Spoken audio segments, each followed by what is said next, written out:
All right, Bonnie County, everyone. This is Professor Rahh, Professor Emeritus, California State University of Long Beach, former city councilman for the city of Compton, former Compton College Board of Trustees, and former Compton Unified School District Board of Trustees, former professor, counselor, and administrator for Compton Community College. We're going to get right into our subject matter, and it's dealing with the 60s argument that there's a crisis in Black identity and what does the Black identity mean to people, if it means anything, and if they see themselves as Black. I think that's very important because the system has changed the census where you can put you mixed or you this or you that. And when it comes to African people, and it's creating problems on schools where people say, I'm not Black, I'm something else, I'm something that, and and uh, and you have so many mixed marriages with Latinos, African Americans, white African Americans, Asians, African Americans, Tiger Woods, and all of them. And so we're going to have a brief discussion on what is the real concept of the Black identity. Now, many people accepted it in the 60s. It's only recently that things have changed. So, how you see that struggle, if you see it as a struggle in Detroit or wherever?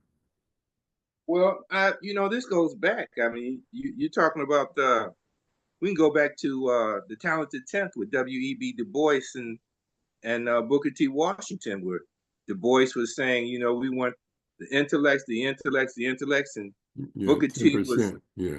Yeah. the Talented Tenth, Yeah. and Booker T was talking about we already have the skills. We have the skills from when we were enslaved. We can make some shoes. We can plumb, carpenter, shoe a horse, leather craft. We can build a building. Um, but uh, WEB really didn't want to acknowledge that our intellects went to colleges that were uh, founded by white people who taught white principles and went there and changed who and what they were, saw the world differently, and saw them as being a part of the European world, and moved away from their communities and looked at themselves, looked down on their brothers and sisters, and identities. They claimed the identity was false to them, and it wasn't an African. They started smoking cigars and putting on suits and looking like a black version of the European, and then in a lot of sense, started taking on their persona. They're one and the two. I really identified with the European more than wanted to with as much as they wanted to with the African. So this is Mm. nothing new in our community as far as being confused on what your identity is, and that all starts with your education. Mm. Uh, Even now to the modern days, I remember when the Afro, like you said, in the '60s, coming into the '70s, it was really acceptable for Afrocentric education, even in our public schools. There's something happened though when Reagan got in there Mm. and started changing that around because we became powerful. We were an entity in the political system. We had actually control of our government. Uh, we were a thing. We actually had the so-called American promise in our sight, and we were determined to have it, and we were cohesive. But now, man, with it even fractured us even more. This latest this latest thing with the intention of breaking this down even further. That's the Reagan with the moral majority and all of them. They're hypocrites, just like today. With this Trumpism, the evangelist, and but yeah, that's my view on it. It's always been with us since we stepped on this continent and color was a thing. Mm. So Okay. that, Mshinda, you there? I am here. How are you? Are you all right? What do you think about the Black identity and how you see Black people identifying with it or not? Or is there a crisis in us forming a unified identity. That Yeah, there is it's beyond a crisis. Yeah, it's beyond a crisis. I think Brother he kind of pointed out some historical facts there. Uh, but looking at why, I mean, why is this? Why is that? Why is it important? Is the question. Why should we identify? I mean, that's just a rhetorical question. I'm not asking you, but you go back in time, like I say, go back way back. I don't even think people were talking about being black or anything. I mean, at a certain point, it's like after the slave trade and all that. During that time, you come out of darkness, being oppressed and all that.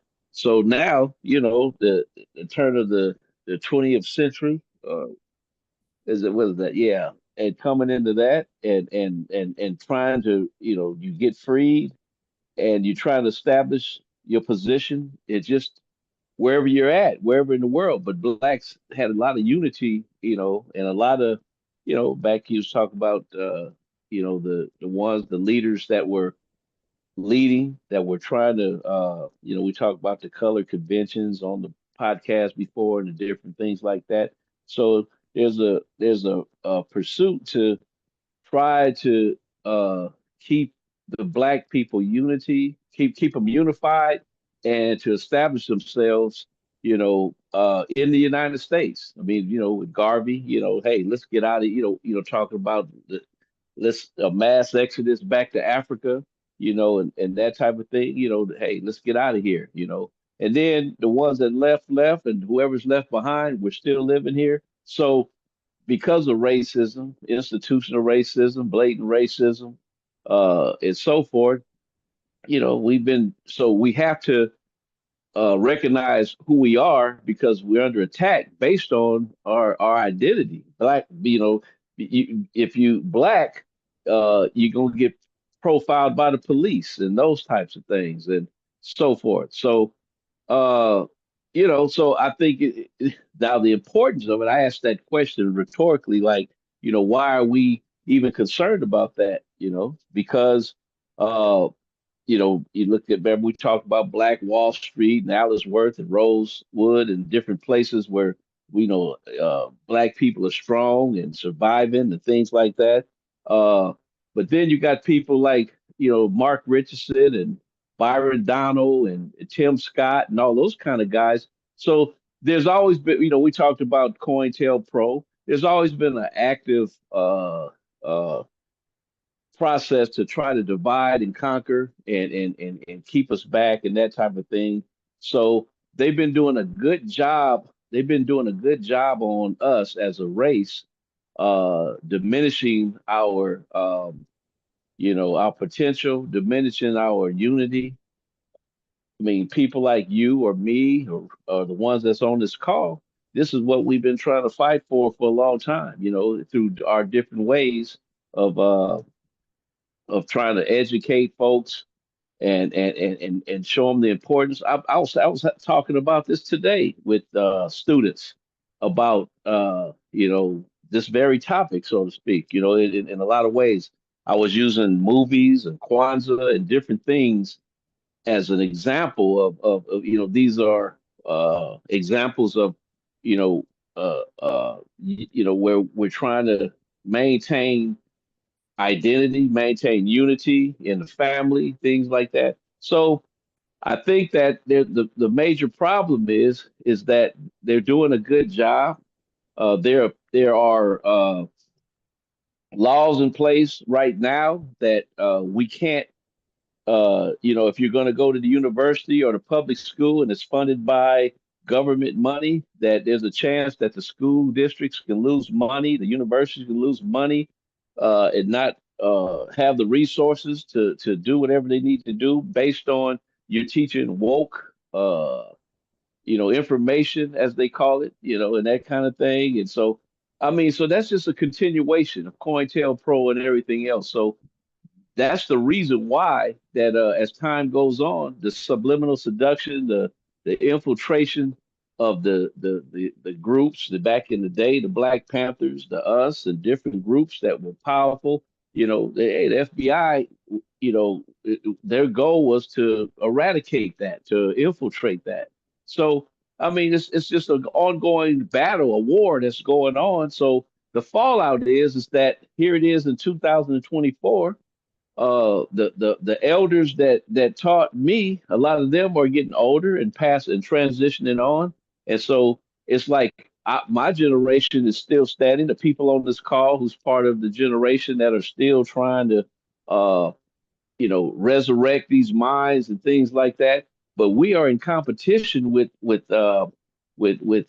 social media, not just media, but social media, which is powered by the internet, which is worldwide. You have artificial intelligence kicking in to expedite information on another level. That's all that is. And so at the end of the day, hey, uh, I don't know. I mean, I'm gonna continue to do what I have to do. But man, I hate to sound my cup, like I said before, is still half full. I got to maintain my personal position. But man, it's a tough battle, man. The kids, the generations right now, they are a lot of them are. I said it before. They have no clue of what we're talking about. They have no clue of history. When you ask them, about certain things, they've never heard of that before. So, anyway, I'm all over the place with that. But at the end of the day, I think it's important. There is a crisis, and I think it's important for you know, for for people to understand uh, what their, understand their identity, understand their history, because information information is powerful, but that particular information is powerful to us. That's what inspires us. That's what propels us to want to do greatness or to continue what's been done, what's with the great things that have been done to build on what's already been done. But it's been diluted, But there's still like hurt people on the planet that's fighting, like as you say, Professor. There are people doing great things, and it is, and we can talk about the great things.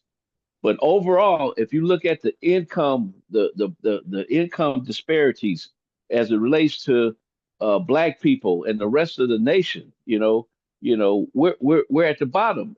On the average, we're on the bottom in a lot of ways. I mean, we have a lot of great things to talk about, but it's our 13% that occupy America is not doing the best, So those that are doing well have to continue to try to uplift the ones that are not doing as good, So that's it. It's out there for that. Brother Rashaki, you there? Yeah. What Um, about you? well, I mean, Brother Mshinda and Brother he made some excellent points. And when I'm looking at just the concept of race, and which was mentioned by Brother Mshinda, and how we live in this color construct, which is based off a caste system, and it seems like power trumps everything. It dictates how things are being determined. And there's a lot of confusion when it comes to Black identity, period. There's various ways to look at the concept of being Black.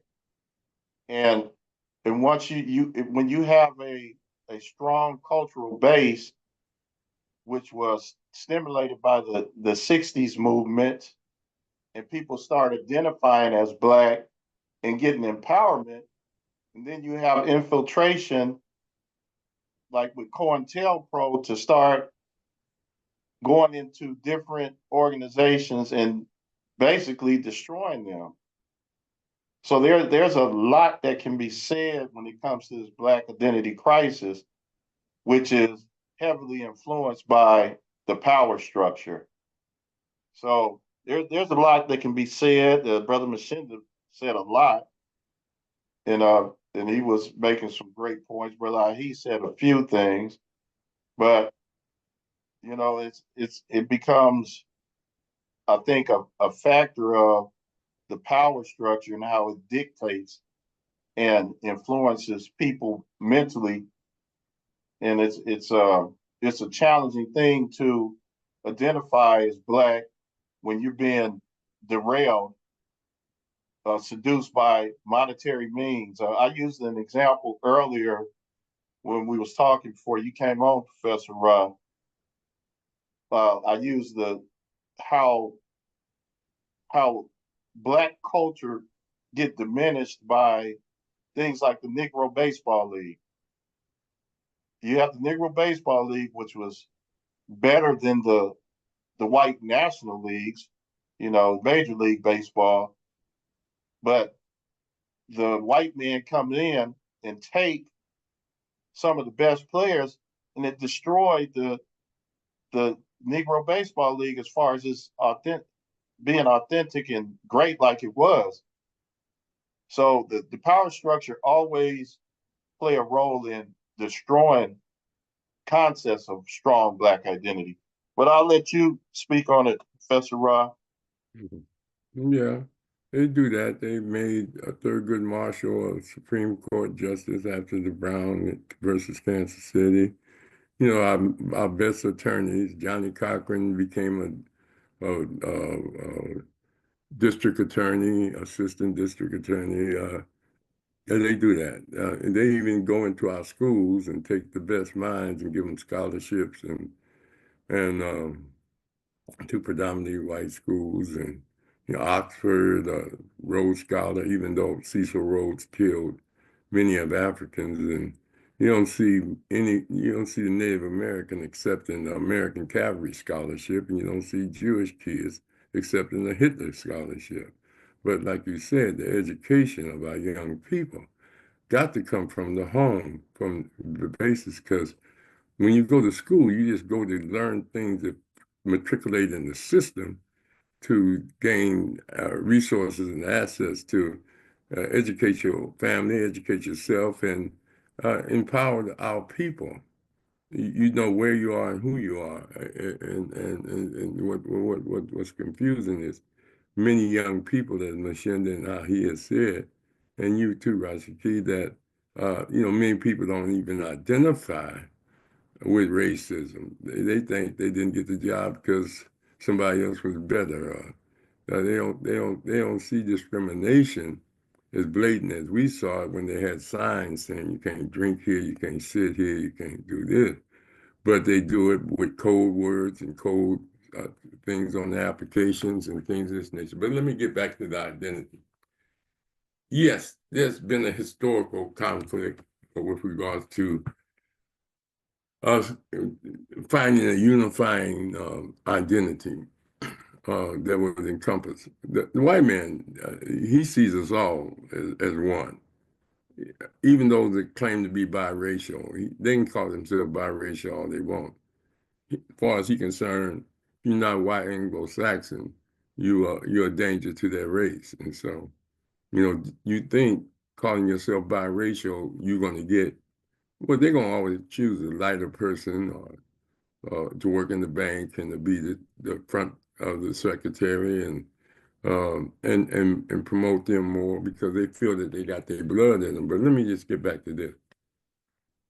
When going back to history, when Spaniards was in the slave in the enslavement act, and they called us Negroes, which was another word for black in Spanish. Then other people picked it up. In the European, with their country self, uneducated self, invented the word nigger, and that short, you can just go back to that.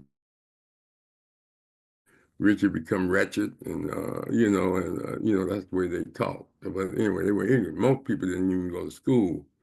They just picked up languages from their parents or whomever, and many of them weren't educated because they were just killers and stealers. They ain't got time for no school in those days. Schools didn't get you jobs. They didn't even have that type of a situation. You were a farmer, you were a cattleman, you were a businessman, opened stores and stuff from Europe, and you identified differently. But the white man, when he went to the continent of Africa, he got human beings, Africans, and he renamed them in different colors and different languages and things of this nature. But the anthropological origin of the black existence is a scientific perspective of being black. What do you mean when you're being black? See, anthropology has two parts to it. If you ever had to take it in school, it has a cultural anthropology and physical anthropology.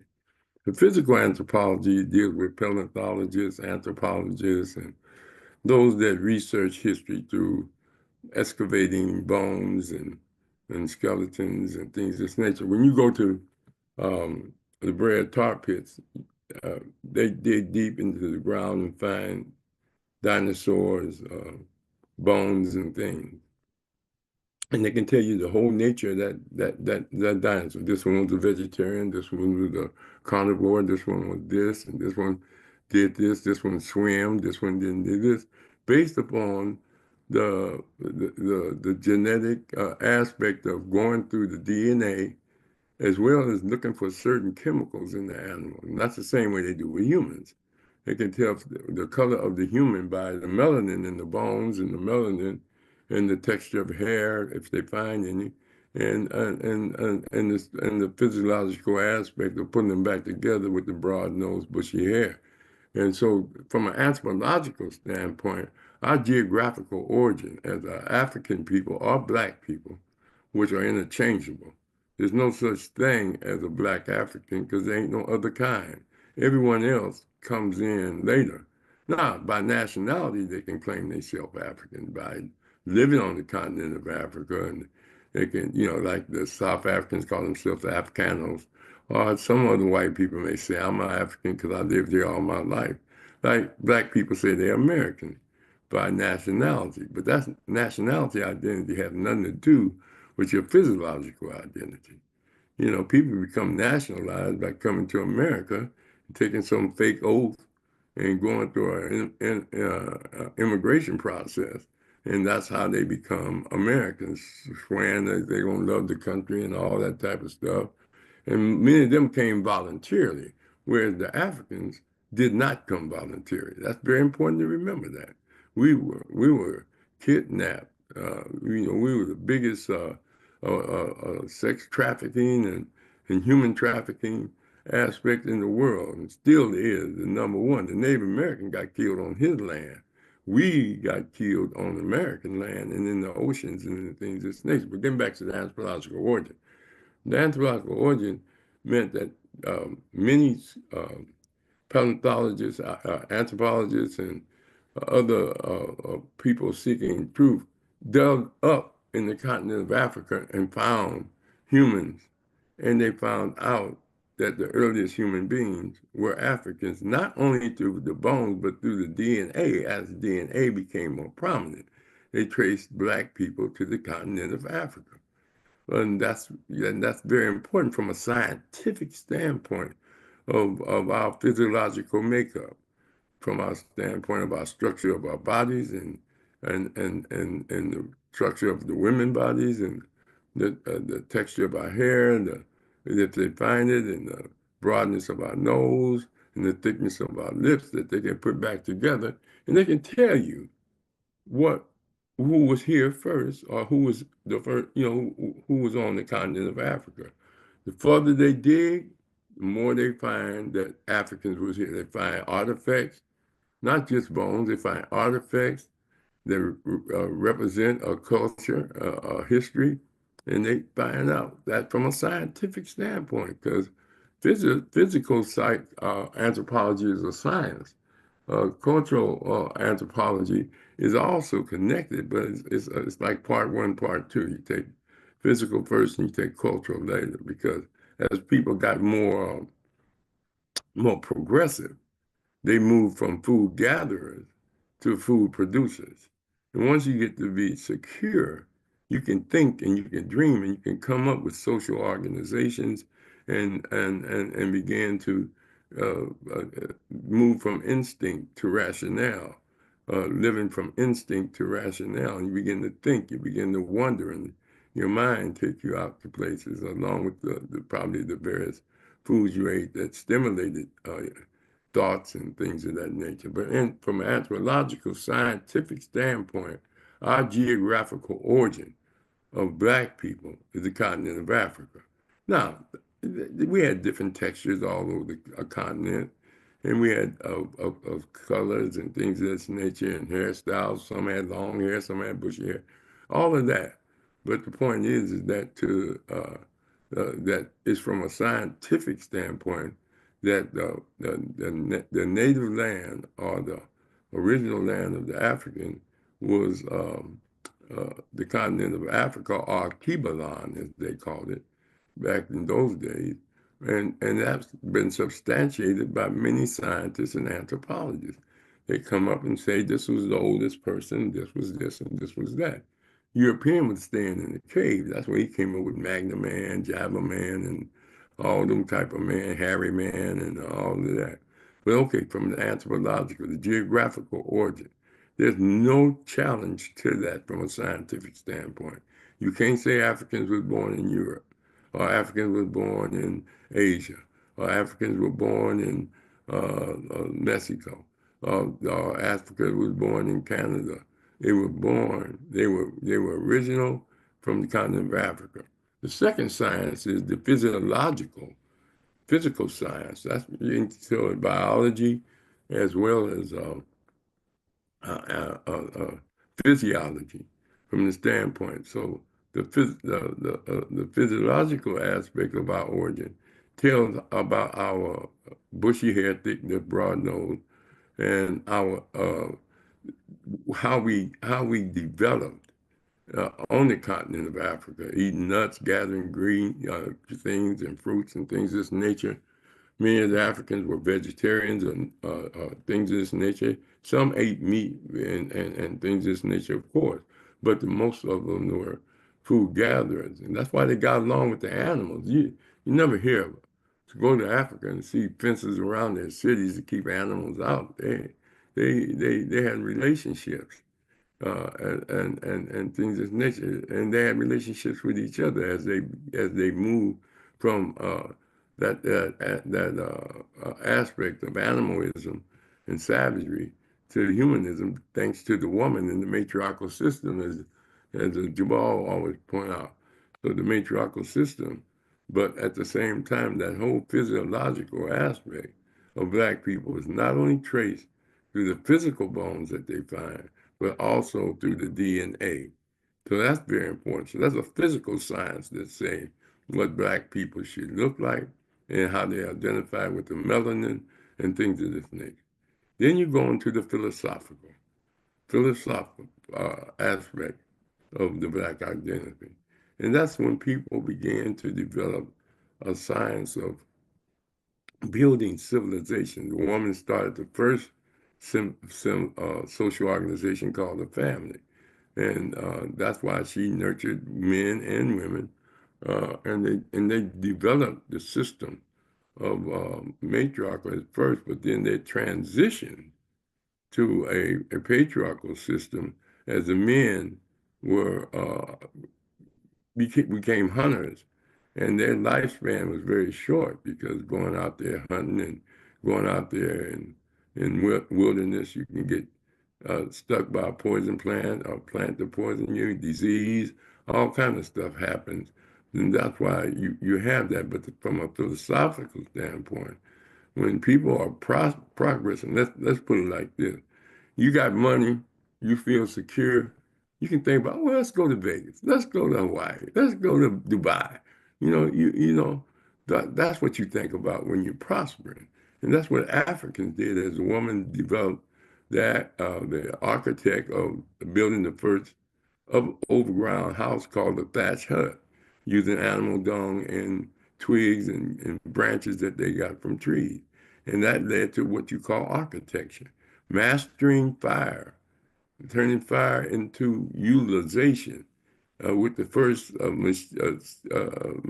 invention called the fire stick, rubbing sticks together to start fires and controlling fire for heat and for cooking the blood out the animal that they discovered through trial and error that some animals had bad blood and you had to cook it and things of this nature. So all of that is from a philosophical standpoint of just as they got more prosperous, they began to say, let's build. And that's when they began to develop ideologies and philosophies as they could think. Because when you don't have that, when you're hungry, and when you ain't got no place to stay, that's all you can think about. But when you secure, you can think about other things. You understand? You think about other things.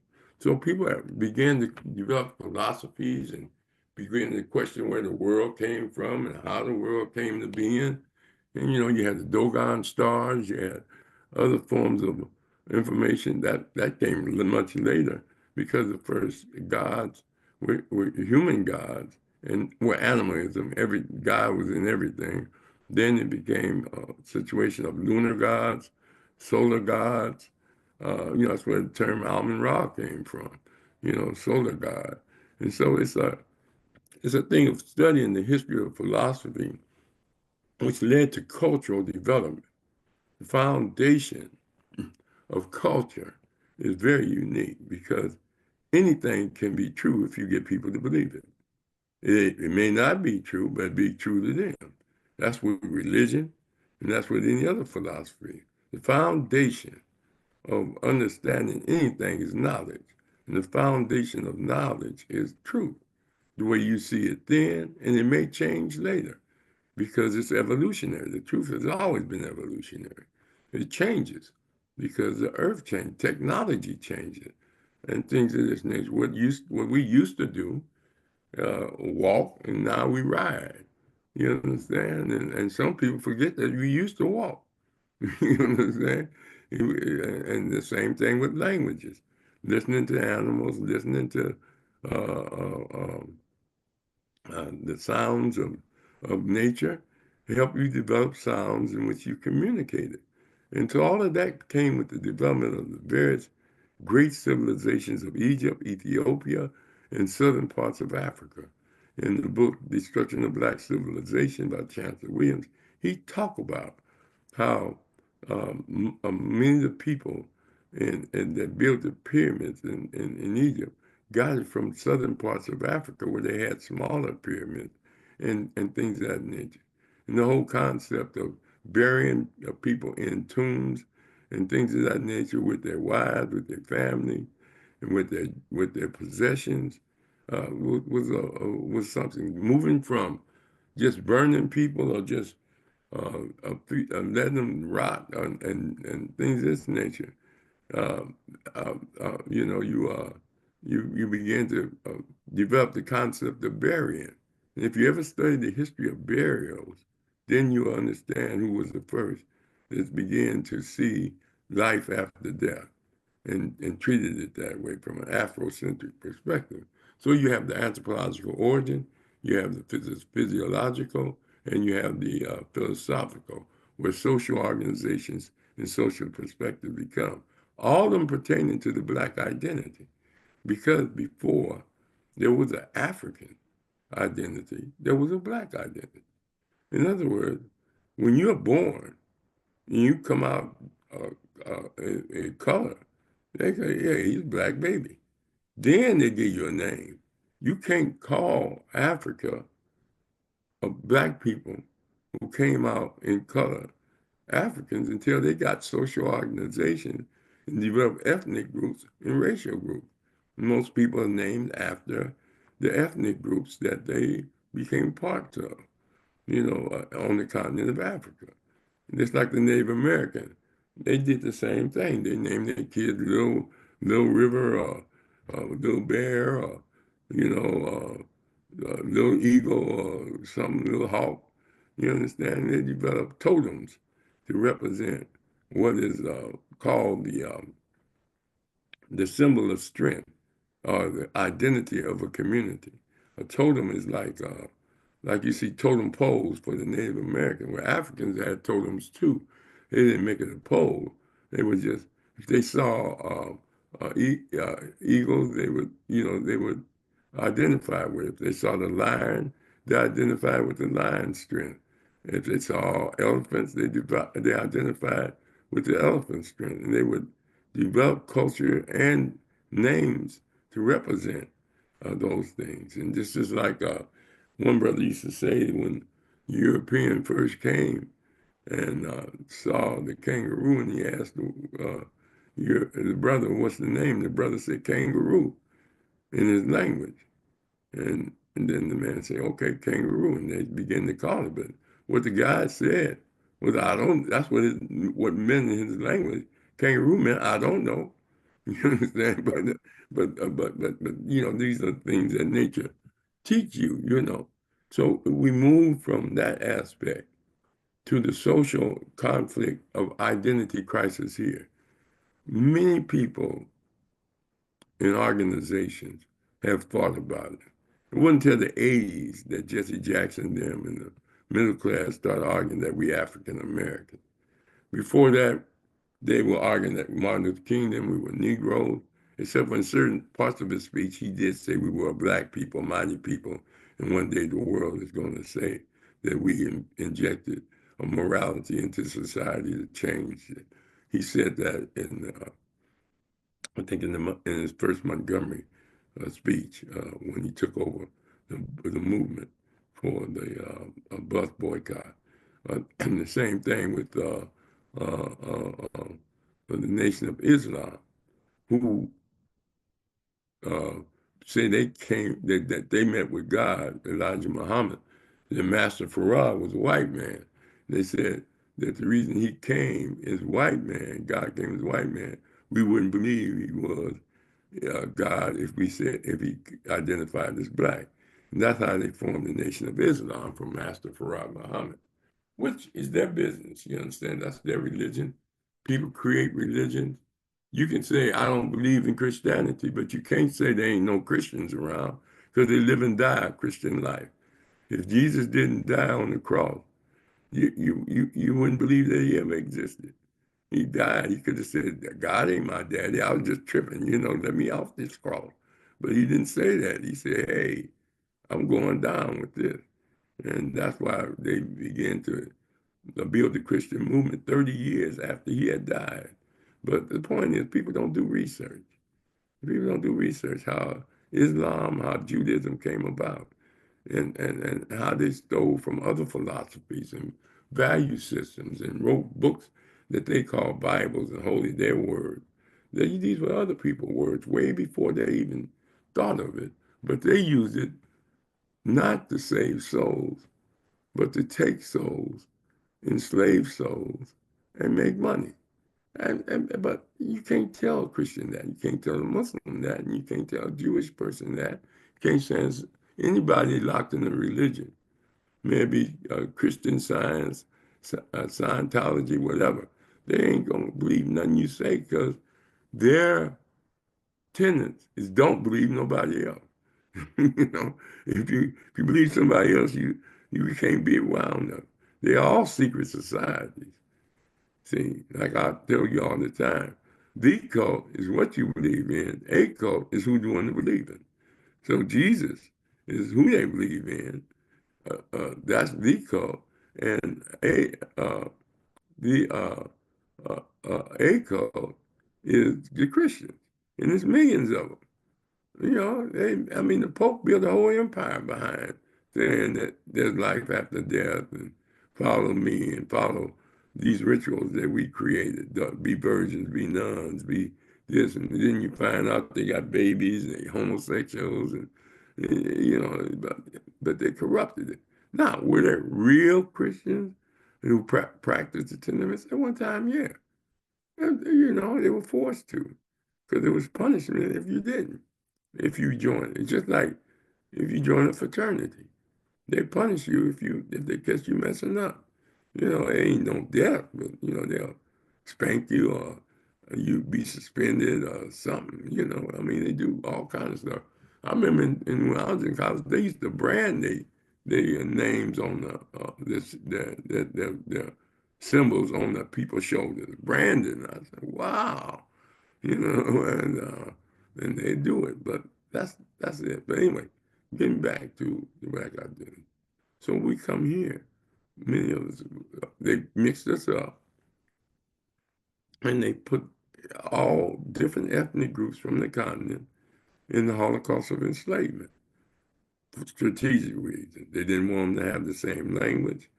They didn't want them to be from the same community, so that they could just mix them up. And that's the way they're dealing with the black identity today. That's why they invented biracial. What the hell is biracial? When they at one time said one inkling of black blood make you black. That's what they said. That was the law. You understand? And I mean, it's just that's right. So the black movement. So they demonize black people, or colored, or Negroes, whatever they call them. They demonized them, as, and they made laws against mating and cohabitate, even though they snuck.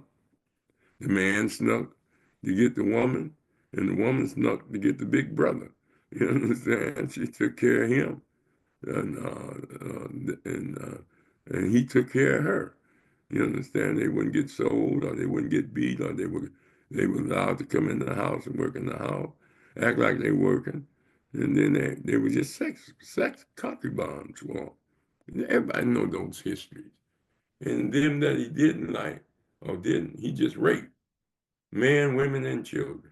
You understand? I mean, this is a person that don't want to open up that can of worms of studying Black history because it demonizes his ancestors and what they did to people, the Native American, the African. I mean, see, when you open up our history, you open up everybody's history. You understand the Native American, what they did to them, what they did to the Chinese, what they did to other whites who they saw as inferior. All of that come out when you do. That's why when Black people come in, everybody can come in. You understand? That's a struggle. But getting back, so we matriculated all the way up to the 30s and the 40s as Negroes, and accepted it as our name. And the majority of us, some didn't. The Nation of Islam said we was the original man. Say who's the colored man and who's the black man? I mean, who's the original man and who's the colored man? And they would always say that the white man was the original man and the black people was the colored man. But that's not true. The Nation of Islam taught it different. They said the colored man is the white man who colors everything. And the original man was the black man. That's what their teachings are. And so, but anyway, we go on and on. And so then we get to the civil rights movement. In the civil rights movement, most of the people were fighting for Negro rights. Civil rights organizations, National Negro Women Association, National NAACP, National Negro Association. You understand? All of that. They called themselves Negroes. And they accepted it because the white man had called them that all their lives and things of this nature. And they demonized both Negro and black. So when the black movement came in the 60s, the word black became black power when Stokely Carmichael and his other brother, Willie Ricks, were marching in what they call the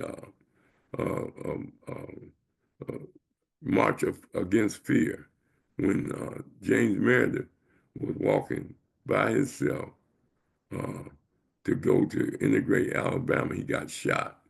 And so Martin Luther King them called a March Against Fear to continue his march. He never made the march.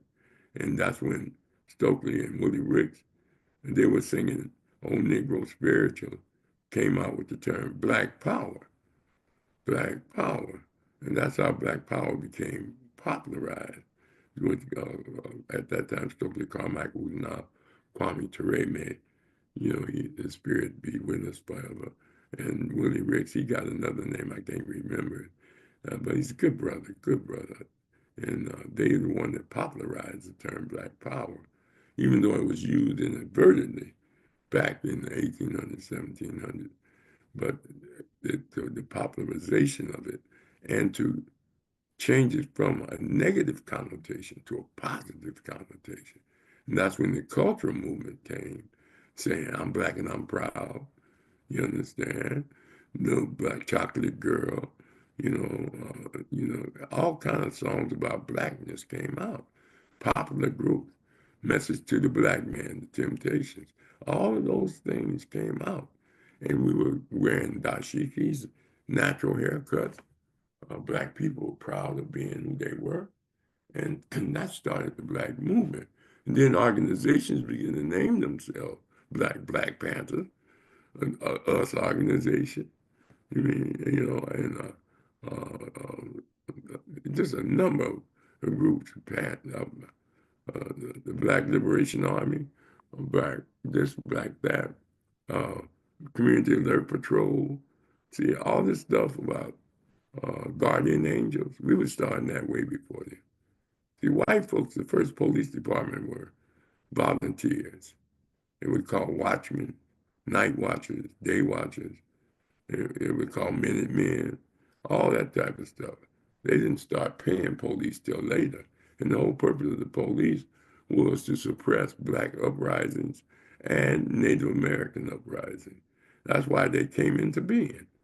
Um, in the book, Civil Rights Commission, 1981-82, brother, um, uh, the commission came out from the history of the police, and they said that the first police department was born in the South, and its primary job was to suppress Black people and Native Americans. And that's what they did. And that's why to this day we still fighting that aspect.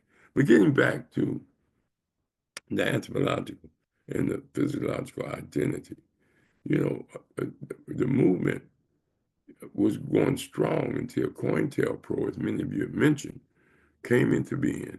And what did they do? They changed, they began to change the concept to divide us.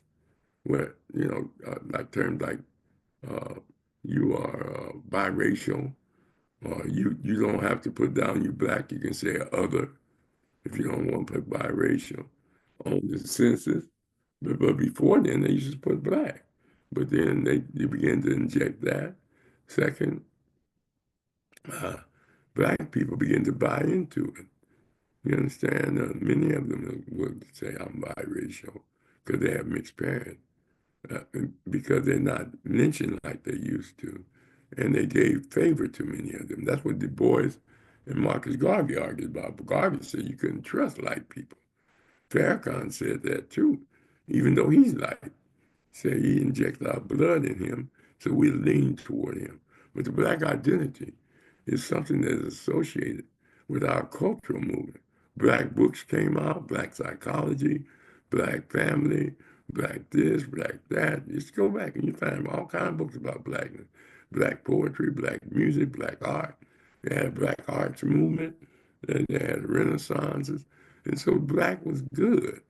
But then the European has changed it around to divide us and make people think that they are victims of racism and that they have favor by promoting and hiring Black people in certain key positions that they control.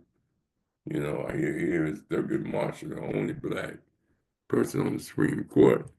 Here is Contasia Brown, the only Black woman on the Supreme Court. And here they are making sure that don't happen again recently, electing Trump, who is a staunch white nationalist. He says he's that. He associates with white nationalist groups. The Ku Klux Klan started for the primary purpose of intimidating Black people and killing them. And they looked at them as Black. We had to turn all that around with the Black movement. And some of us still use the term Black to mean something beautiful and something powerful. In response to what I said, he? No, you're right on point.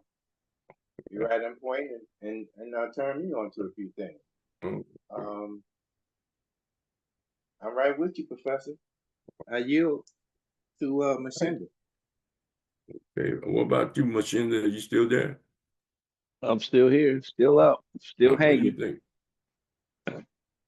Well, I concur. I think you broke it down in record time. You know, condensed it. You condensed your lecture. You probably took your 4 week lecture into a 30, 40 minutes, and that shows you your creativity and your wit. But you know, at the end of the day,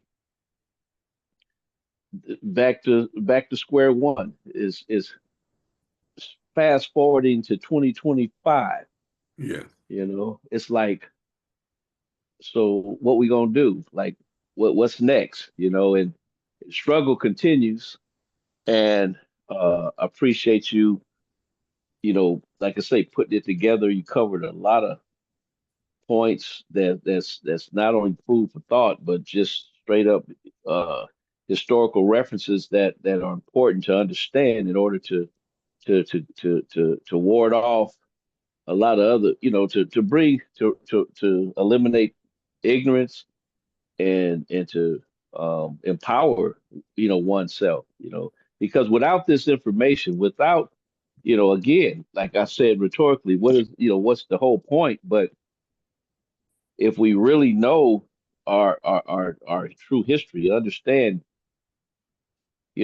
what it's all about, then, like I said, we tap into our greatness. We become more useful and more valuable as a resource to our community. And it's kind of like, me and my wife started a garden in the last spring, and we started it from seeds. Every plant we grew, from banana peppers to jalapenos to bell peppers, even Mhm. onions and ginger and those types of things, squash and so forth, tomatoes. And so we had to nurture, we had to not only germinate, we had to plant them and then repot them and replant them, and they grew and it produced. And so same thing with dealing with these wayward minds in society, that unless they get a dose of this on a regular basis, they're going to continue to be lost on a journey, and going to be hijacked or sidetracked to some other situation, which gets further and further from what we're trying to accomplish, what we're trying to Mhm. put out.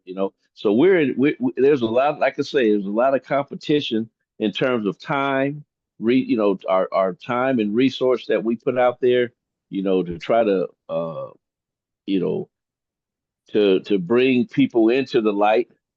So just so as a survival mechanism, information is part of your survival. And so again, if you don't nurture those minds, that garden, those minds, then nothing's going to grow, or if you don't continue to water it, it's going to die. It's going to, if it don't get enough sun, it's not going to make it. And so this information is the light, it's the sun, it's the water, it's the nurturing, and it's part of that whole growth process. And so we need more farmers out there to cultivate these minds, and we got them, but it's man, it's again, it's a battle. But I appreciate your commentary tonight, your lecture. Thank you. Yeah. Well, let me just say this.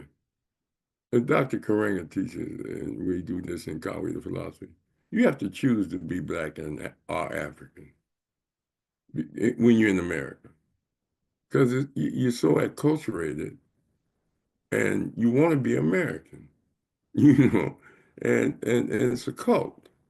America is a cult. And that's why it's hard for them to change, no matter how much truth you show them.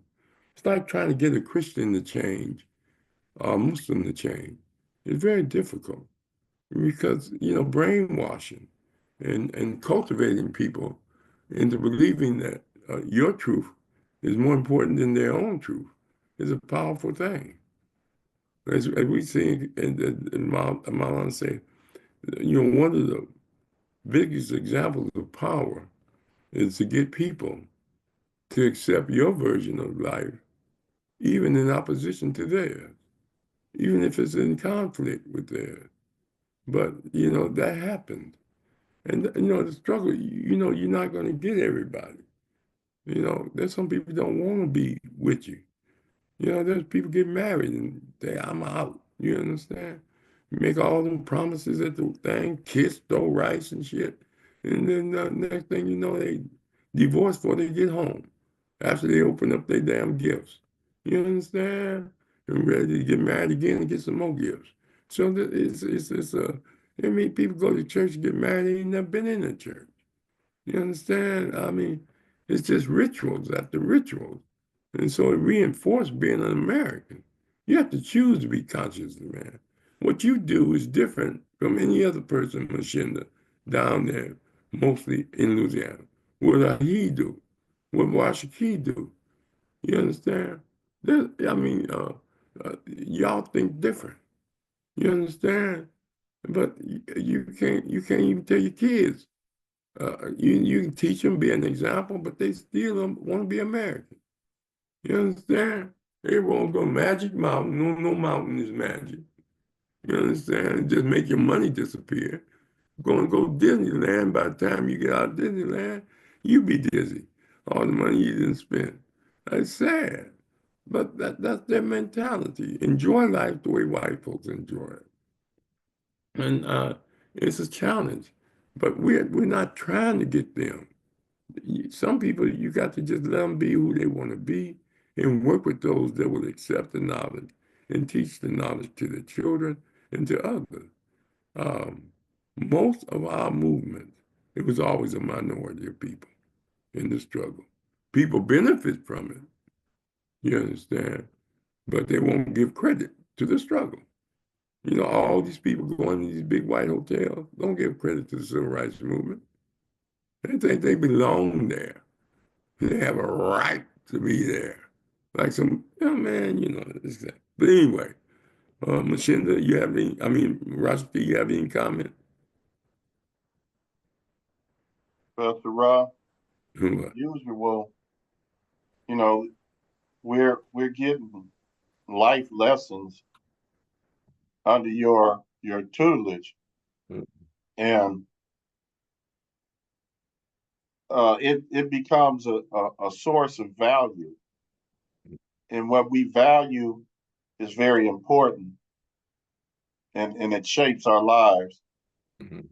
I know that just being in the company of you brothers, I get to analyze all of the things that's being said, and whatever you spend time doing, it it uh it it impressed upon you. So we're very impressionable people in what we're involved with, and what I value is what's most constructive. And I think what we do here is very important and constructive, and we just got to keep doing it because it's given the masses, if they choose to listen, some very valuable lessons. And I can't see myself doing anything else but being a part of educational institutions that's going to uplift and improve our situation as people. So Mm. I'm just thrilled that I'm able to get these lessons on a consistent basis. Yeah, I used to think that being black was just not liking white people. But being black is loving you and your people. That's being black. You understand? I don't have no problem with white folks. I know who they are. I know what they'll do. they made their own footprints in the sands of time. That's why, I don't interact like that, personally, relationships and things. And thing they can do is give me a check, and then I'm gone. But the other thing is that, and I don't give them a free pass for what they've done through history. You understand? Like they give themselves. But at the same time, you got to remember that our struggle is a struggle to win the hearts and minds of our people. That's a long, protracted struggle. But like Rashaki say, that's why we're here to educate, to bring up things that stimulate thought. You don't have to believe what I say. Just look it up. You don't have no problem accepting the anthropologist and paleontologist discovery of these dinosaurs. And he comes out and tell you got to put that down on the test. But if we tell you black people were the first people on earth, then, and from anthropology and DNA, you question it. Because the Europeans said, oh, that's some people just romantically in love with themselves. You understand? So anyway, we'll continue this. Rashaki, close us on out. I'm sorry I was so late. Boy, whew. You ready, Rashaki? Who we got tomorrow? Are you there? He may have stepped away for a minute. Okay, but I think Brother Thomas is going to be on tomorrow. Rashaki, you come back yet? You on mute. All right, brothers. I'm going to close it on out. He may have something he had to do. I'm not sure. Times come up to eat all them herbs. You got to do things. Hey, Rahh, Yeah. look, hey, they got tomorrow's the anniversary, huh? Yeah. So yeah, so tomorrow's the anniversary. So they Ronnie Roberts, I believe, Oh, yeah, that's who's going to be here. Ronnie Roberts. All right. gonna be our fourth year. Yeah, Okay, I think had it's to step away. I'm back. All right. I'll say close us out, Rashaki, tomorrow. Yeah, so we got our fourth anniversary. We've been here on the CNN show for 4 years. We got Ronnie Roberts, and he wants to talk about the the voting statistics related to the Trump presidency. So that's what we're going to be talking about. All right. It'll be interesting. I'll be Yeah, here tomorrow on time. Okay. forward to that. All right. All right, then. I haven't gotten my guests together for next week, but I'll call you tomorrow, Rashaki, if I Okay. can So solidify it. each one teach one in God's corner. All right, then. Tutana, Ahi, Good time. and Mshinda. Simon. Take care.